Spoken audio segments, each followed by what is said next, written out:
Probablement, à partir de 2026, chaque Suisse sera considéré comme donneur d'organes s'il ne s'y oppose pas expressément de son vivant. Cette solution d'opposition a été acceptée par les électeurs suisses en 2022.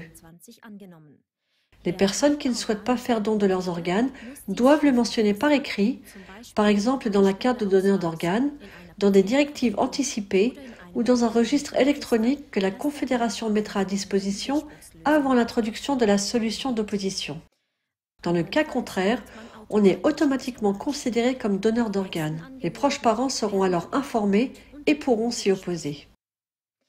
Cette nouvelle réglementation implique que les Suisses doivent être pleinement informés sur le thème du don d'organes afin de pouvoir prendre une décision appropriée. Mais que sait le peuple suisse à ce sujet? Le magazine K-Typ écrit qu'un tiers de la population se sent insuffisamment informée sur le prélèvement d'organes. C'est ce qui ressort de 2 enquêtes menées par la Confédération en 2022 et en 2023. L'Office fédéral de la santé publique et la fondation Swiss Transplant veulent remédier à cette situation et ils prévoient de lancer une campagne d'information de plusieurs millions de francs suisses à partir de septembre 2025 et jusqu'en 2029. Mais dès l'appel d'offres de la campagne, l'espoir d'un reportage complet et objectif s'est envolé. K-Typ écrit que le sujet du don d'organes doit être communiqué, entre guillemets, avec une position fondamentale d'acceptation. Un regard sur les campagnes passées et la campagne de votation de 2022 montre également que l'OFSP et la fondation Swiss Transplant ne sont pas disposés à informer la population sur des faits centraux. Par exemple, sur le fait que le critère de la mort cérébrale a été introduit en 1968 dans le but d'obtenir des organes afin de ne pas se rendre punissable. En effet, le prélèvement d'organes sur un corps encore vivant constitue juridiquement un homicide condamnable. Les personnes en état de mort cérébrale sont chaudes car leur métabolisme fonctionne. Ces personnes luttent contre les infections et les dommages, par exemple, en faisant de la fièvre. Les personnes en état de mort cérébrale doivent être nourries, soignées, surveillées et recevoir des médicaments afin de ne pas mourir. Elles sont réanimées si nécessaire. N'est-ce pas une contradiction en soi? Faire revivre les morts? Jusqu'à présent, le déroulement d'un prélèvement d'organes n'a pas non plus été expliqué précisément par l'Office fédéral de la santé publique et Swiss Transplant.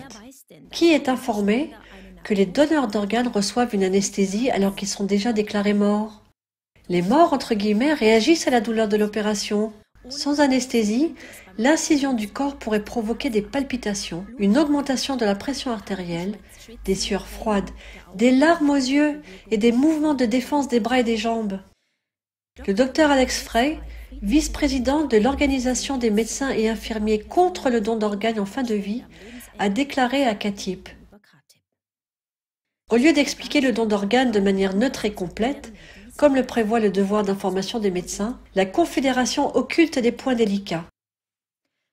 Selon le Dr Frey, il est important d'informer non seulement sur le déroulement d'un prélèvement d'organes, mais aussi sur le manque de connaissances concernant la fin de vie et la mort. Par exemple, on ne peut pas savoir clairement si la conscience du donneur ne survit pas aussi dans un organe transplanté. Ne s'agit-il pas là d'aspects fondamentaux qui doivent faire l'objet d'une campagne avant qu'une personne décide ou non de donner ses organes? Par conséquent, citoyens suisses, informez-vous scrupuleusement. Prenez le temps d'étudier les arguments des deux parties et prenez une décision réfléchie et personnelle. N'omettez pas de le consigner à temps par écrit. Dans l'encadré bleu sous l'émission, vous trouverez le lien où vous pouvez obtenir et remplir une carte de donneur d'organes ou des directives anticipées. Oder eine Patientenverfügung erhalten und ausfüllen können.